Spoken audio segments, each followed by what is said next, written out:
football operations for Tennessee moved this line. He said, we won't pass on a generational talent with the first pick in the NFL draft. Whether you think Cam Ward's that generational talent, I think he was talking about Travis Hunter. Not going to surprise me if Hunter goes 1 overall to Tennessee.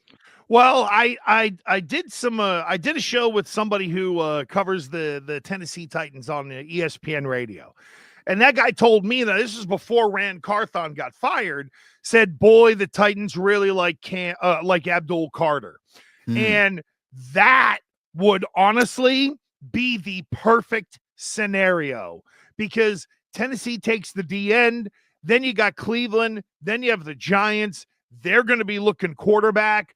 Hunter could literally fall into the lap of the Patriots. But, Jay, my worry would be little Elliott Wolf would then say, ooh, the best player in the draft or on a lot of draft boards, Travis Hunter, is right there at number 4. Instead of taking him, let's trade out and get a bumper crop of picks. That would make me throw up in my mouth if they did that. I hear you. As of January 28th, I think if the Giants are in that number 3 slot, I'm not so sure they take Shedeur Sanders.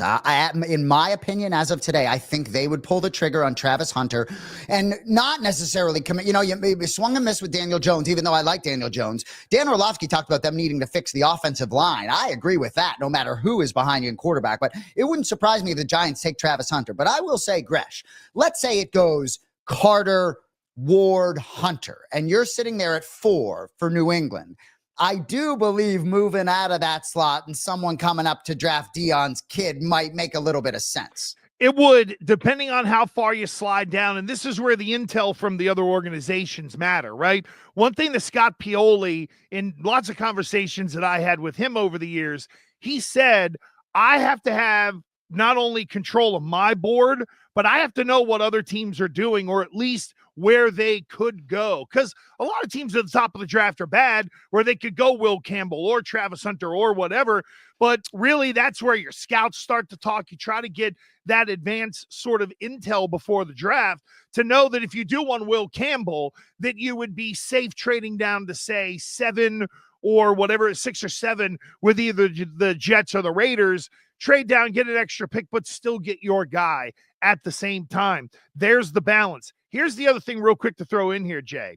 The Jackson Dart rumor mill is churning pretty big.